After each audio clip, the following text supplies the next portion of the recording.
एक किस्सा जो राजाओं महाराजाओं से शुरू होता है, एक किस्सा जिसमें आजादी की लड़ाई है, एक किस्सा जिसमें तवाइफें अपने हक के लिए लड़ती हैं और एक किस्सा जो बताता है कि कैसे जिस कौम को समाज ने खुद से अलग कर दिया, देश के लिए जरूरत पड़ने पर उसने अपने खजाने तक खोल दिए। ये किस्सा है हीरा मंडी का और साथ ही भारत की उन बेटियों का जिन्होंने इस मुल्क को खुद से भी ऊपर समझा, लेकिन दुनिया ने उन्हें नाम दिया तवायफ। संजय लीला भंसाली की most weighted series Heera Mandi Netflix पर रिलीज हो गई है, जिसके बारे में हर सिनेमा लवर बात कर रहा है। लेकिन क्या आपको पता है कि हीरा मंडी की असल कहानी आखिर है क्या? कैसे हीरा मंडी के तार मुगल बादशाह अकबर से लेकर महाराजा रंजीत सिंह तक जुड़ते हैं? हम में से ज्यादातर को नहीं पता होगा कि कैसे आजादी की लड़ाई में देश की तवाइफों ने अहम भूमिका निभाई थी और कैसे एक तवाइफ ने गांधी जी की आजादी की लड़ाई के लिए आर्थिक योगदान दिया। 1947 के बाद हीरा मंडी की एक तवाइफ ने कैसे पाकिस्तान की फिल्म इंडस्ट्री में एक नई जान फूंकी और फिर कैसे 1978 में जिया उल हक के एक फैसले ने इन तवाइफों की जिंदगी तबाह कर डाली। आज बात इन्हीं सवालों पर। नमस्कार, मैं हूं भूपेंद्र सोनी और आप देख रहे हैं अनकट और ये किस्सा है लाहौर की हीरा मंडी का।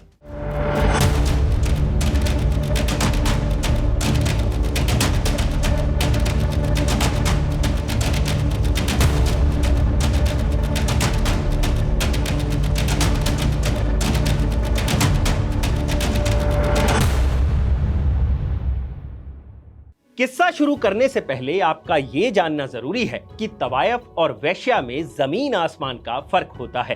प्राचीन भारत की बात करें तो तवाइफों को छोटी उम्र से ही संगीत, नृत्य, फैशन, कविता, हाजिर जवाबी, शिष्टाचार, भाषा और साहित्य का प्रशिक्षण दिया जाता था। यानी ये महिलाएं उस वक्त की कुलीन महिलाओं से भी ज्यादा पढ़ी लिखी होती थी और पीढ़ी दर पीढ़ी ये अपनी लड़कियों को अपनी यही कला सिखाती चली जाती थी, ताकि जब कुलीन वर्ग के लोग इनकी संगत में आए तो वो अचरज में पड़ जाएं। अब इस किस्से की शुरुआत करते हैं लाहौर की हीरा मंडी के इतिहास से। संजय लीला भंसाली की सीरीज में दिखाई गई हीरा मंडी लाहौर में मौजूद है, जो 1947 से पहले भारत का ही हिस्सा हुआ करता था। हीरा मंडी की शुरुआत होती है सन 1584 से, जब मुगल बादशाह फतेहपुर सीकरी छोड़ लाहौर में आकर बस जाते हैं। उस वक्त लाहौर मुगल सल्तनत की राजधानी था और उसके पास ये दर्जा सन 1598 तक रहा। इस दौरान अकबर ने लाहौर में अपने दरबारियों और अमीरों के लिए एक रिहायशी मोहल्ला बनवाया, जिसे नाम दिया गया शाही मोहल्ला। अब जहां मुगल सल्तनत के अमीर रहते हों, वहां मनोरंजन का साधन तो जरूरी था। ऐसे में काबुल से तवाइफों को यहां लाया गया और मुजरे का दौर शुरू हो गया। उस वक्त तवाइफों की इतनी इज्जत हुआ करती थी कि लोग अपने बच्चों को तालीम दिलवाने के लिए तवाइफों के पास भेजा करते थे। खैर, तवाइफों का ये दौर 18वीं सदी तक चला, लेकिन जब 1757 में अहमद शाह अब्दाली ने दिल्ली पर आक्रमण किया तो उसने रास्ते में लाहौर को भी तबाह कर दिया। अफगानों ने अपने शासन के दौरान लाहौर में वैश्यालय खोले और तवाइफों का काम बंद हो गया। लगभग 40 साल तक लाहौर में यही स्थिति रही। फिर 16 जुलाई 1799 को महाराजा रंजीत सिंह ने लाहौर पर कब्जा कर लिया और सिखों का शासन शुरू हुआ।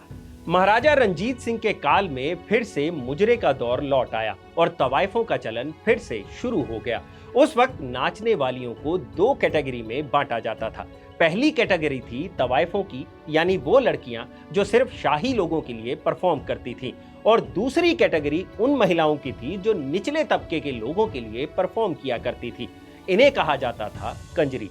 हिस्टोरियंस के मुताबिक महाराजा रंजीत सिंह के टाइम में तवाइफों के पेशे को काफी इज्जत की नजर से देखा जाता था। उन्हें अच्छी तनख्वाह मिलती थी, ग्रांट के तौर पर जमीनें दी जाती थी और लाहौर की कोर्ट में भी उन्हें ऊंचे ओहदे मिलते थे। कुछ इतिहासकारों के मुताबिक महाराजा रंजीत सिंह ने 2 मुस्लिम तवाइफों से शादी तक की थी, जिनमें से एक थी मोरा सरकार और दूसरी थी गुलबहार बेगम। यही नहीं, मोरा सरकार, जिन्हें बीबी मोरा भी कहा जाता है, उन्होंने अपने काल में एक पुल बनवाया था जिसे पुल कंजरी कहा जाता है। ये पुल वाघा बॉर्डर के पास है और गुलबहार बेगम की शाही कब्रगाह आज भी लाहौर में मौजूद है। लेकिन सिख अंपायर के खात्मे के साथ ही सब बदल गया। सन 1846 से 1849 के बीच लड़ी गई फर्स्ट और सेकंड एंग्लो सिख वॉर के बाद सिख अंपायर बिखर गया और लाहौर पर अंग्रेजों का कब्जा हो गया, जिसके बाद तवाइफों का ये शाही मोहल्ला फिर से एक बार वैश्यालय में बदल गया। अब इस मोहल्ले पर राजा नहीं बल्कि शहर के अमीर लोग और अंग्रेजों का कब्जा था और इस शाही मोहल्ले का नाम बदलकर हो गया बाजारे हुस्न, यानी सुंदरता का बाजार, जहां जिस्मों का सौदा किया जाने लगा। यह जगह ब्रिटिश सिपाहियों के लिए एक आरामगाह बनकर रह गई।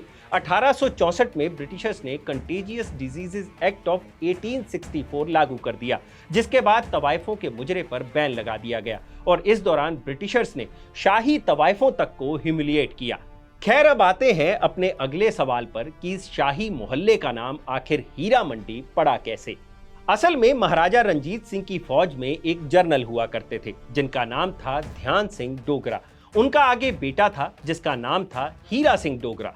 महाराजा रंजीत सिंह के बाद हीरा सिंह डोगरा ने शाही मोहल्ले में एक अनाज मंडी खोली और इस मंडी का नाम हीरा सिंह दी मंडी पड़ गया। फिर 19वीं सदी आते आते इस पूरे एरिया को ही हीरा मंडी कहा जाने लगा। 19वीं सदी में तवाइफों का दौर फिर से लौट चुका था। लाहौर में हीरा मंडी एक मशहूर जगह बन चुकी थी। 1940 के दशक में यहाँ उस्ताद बड़े गुलाम अली खां और उस्ताद उम्मीद अली खां के बीच एक जबरदस्त मुकाबला हुआ था, जिसे देखने हजारों लोग पहुंचे थे। इस मुकाबले में दोनों ही विजयी रहे थे। यही नहीं, नूरजहां और खुर्शीद बेगम जैसे कलाकारों की शुरुआत भी हीरा मंडी से ही हुई थी।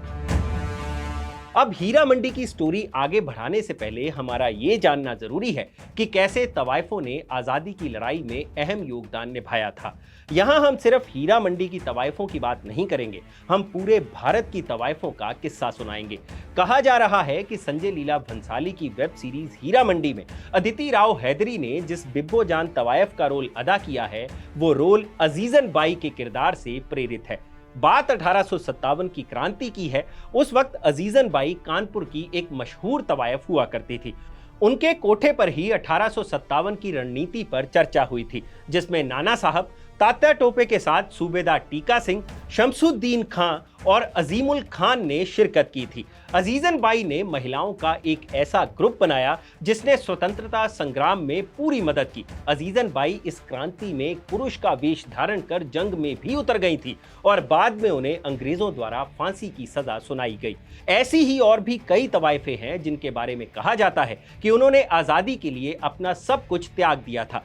गांधी जी के आंदोलन में भी हुस्नाबाई, विद्याधरी बाई ने बढ़ चढ़कर हिस्सा लिया था। हालांकि स्वतंत्रता संग्राम से जुड़ी किताबों में इनके संघर्ष की कहीं कोई दास्तान नहीं मिलती। हुस्नाबाई ने बाकी तवाइफों को विदेशी वस्तुओं का बहिष्कार करने और गहनों की जगह लोहे की हथकड़ी पहनने के लिए प्रोत्साहित किया था। सिद्धेश्वरी देवी ने तो अपनी महफिलों में देशभक्ति के ही गीत गाने शुरू कर दिए थे।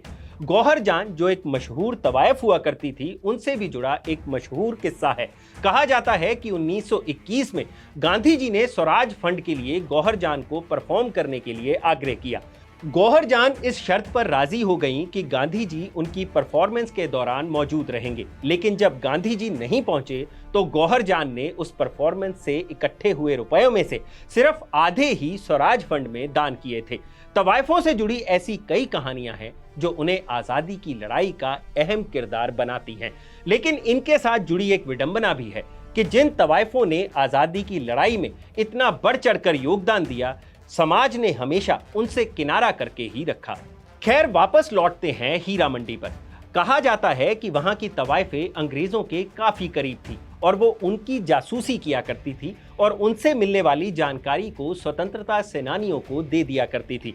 फिर आया साल 1947। भारत आजाद हुआ, लेकिन लाहौर पाकिस्तान में चला गया, जिसके बाद भी हीरा मंडी की तवाइफों का दबदबा कायम रहा। पाकिस्तान की फिल्म इंडस्ट्री की उस वक्त की सबसे मशहूर एक्ट्रेस हुआ करती थी नरगिस बेगम, जिन्हें निग्गो भी कहा जाता था। पाकिस्तान में उन्होंने लगभग 100 के करीब फिल्में की, लेकिन आपको जानकर हैरानी होगी कि पहले वो भी हीरा मंडी की ही एक तवाइफ हुआ करती थी। इसी तरह भारत की बात की जाए तो जद्दन बाई का नाम संगीत के चाहने वाले काफी अदब से लेते हैं, लेकिन वो भी एक तवाइफ ही थी। जद्दन बाई संजय दत्त की मां नरगिस की मां थी, यानी संजय दत्त की नानी। इनके अलावा फातिमा बेगम भी इंडियन फिल्म इंडस्ट्री में एक बड़ा नाम रह चुकी हैं, जो पहले एक्ट्रेस, फिर स्क्रीन प्ले राइटर बनी और बॉलीवुड की पहली महिला डायरेक्टर भी बनी। एक और तवायफ थी रतन बाई, जो एक अभिनेत्री थी और एक्ट्रेस काजोल की परनानी। यानी कुल मिलाकर बात इतनी है कि इन तवायफों की वजह से ही भारत और पाकिस्तान में म्यूजिक के साथ साथ फिल्म इंडस्ट्री का भी वजूद है। अब जाते जाते हीरा मंडी के पतन का किस्सा भी सुनते जाइए। पाकिस्तान की आजादी के बाद 1978 तक हीरा मंडी में सब सही चल रहा था, लेकिन 1978 में जियाउल हक पाकिस्तान के तानाशाह बन गए और उन्होंने धर्म के नाम पर हीरा मंडी में मुजरे पर बैन लगा दिया, जिसके चलते तवायफें बेदर हो गईं और हीरा मंडी में तवायफ के पेशे की जगह वेश्यावृत्ति ने ले ली। और कभी मुगलिया सल्तनत में सिख अंपायर की शान रहा ये मोहल्ला आज लाहौर का एक रेड लाइट एरिया बनकर रह गया है। तो ये है हीरा मंडी का पूरा किस्सा, और अगर आपको ये किस्सा पसंद आया हो तो इसे लाइक और शेयर जरूर करें। और अगली बार आप कौन सा किस्सा देखना चाहते हैं उसके बारे में भी हमें कमेंट में जरूर लिखिए। और हाँ, किस्सा अनकट को इसी तरह प्यार देते रहिए। शुक्रिया।